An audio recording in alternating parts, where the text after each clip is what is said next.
Well, good to have you with us here on ENCA. It's a very important discussion as far as protecting our furry little friends are concerned. If you're struggling to take care of your pets, the SPCA, who I'm about to talk to in a moment, are appealing to you to rather surrender them to a local animal shelter rather than let them suffer. The Animal Welfare Organization has been noting that people are finding it difficult to take care of themselves, their families, and of course their beloved pets, all due to the tough economic climate made worse by the pandemic. So let's see just what we can all do as a society to try and protect our furry friends. Spokesperson Kesh Nair, it's always a pleasure speaking to you, Kesh, but every time we get to this time of the year, the issue of caring for our pets becomes so much more prevalent because many of them are left out in the cold. Now it's made worse, of course, because of COVID. Families can't afford to literally keep their dog or cat. Yeah, no, it's quite intense, especially during this time of the year, as you say. And speaking about the pandemic, you know, we've seen a lot of good things, a lot of bad things. And I think one of the saddest things that this pandemic has brought about is that so many people have lost their jobs. They're experiencing pay cuts, and now they're struggling to take care of themselves, let alone their pets. And so we've seen many families having to give up their pets to local societies, which is quite sad. And now with winter as well, like you say, you know, one of the things that we always say to the public is that if you are feeling cold, your pet is likely to be feeling cold as well. And so, you know, during this time we say that you need to bring your dogs indoors. You need to ensure that they have kennels, shelter, that sort of things. Don't forget about the farm animals as well. So, yeah.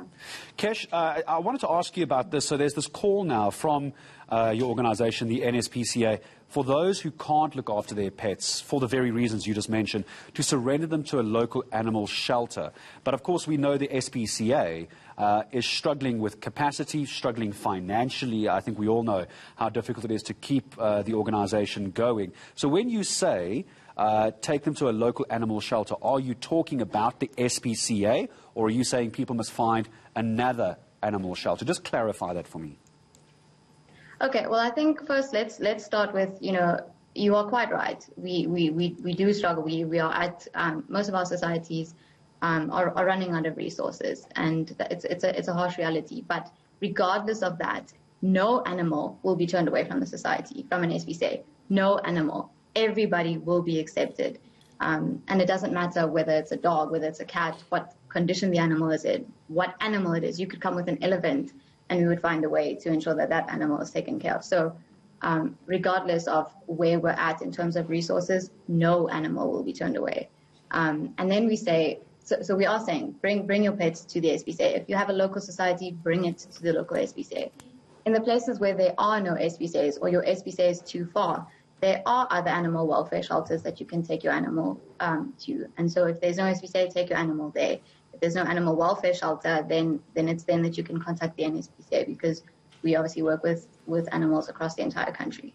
I'm sure by now, Kesh, that many people would want to try and assist the SPCA. I know there's often donation drives and food donation drives, blanket donation drives, all those kind of charity initiatives that you have from the public. If someone's watching and they want to actually get their hands dirty, they want to become part of the SPCA and not just drop off, as I'm sure is appreciated, a 10-kilogram doggy food. How does someone watching this get involved, and as far as resources are concerned, give you another set of boots on the ground, for lack of a better way of saying it? Well, I think you'd have to reach out to your local SPCA. A lot of them have volunteer programs, so you could reach out to them and ask if you could possibly volunteer, and they will tell you where they need help and what you can do if you want to do hands-on work. But apart from volunteering, there is also the option of donating goods, you know, food, blankets, appliances that they need at the society. As well as for the NSPCA, we also need donations. We're also doing work across the entire country. So if you can support us, that would be great as well. Kesh, before I say goodbye to you, it's so important for people to know at this very moment, I understand a lot of things are critical, but as we go into winter now for the NSPCA, what does the agency need critically at the moment? What can people donate at their local NSPCA, and where can people get more info on what you guys are involved in as I say goodbye to you?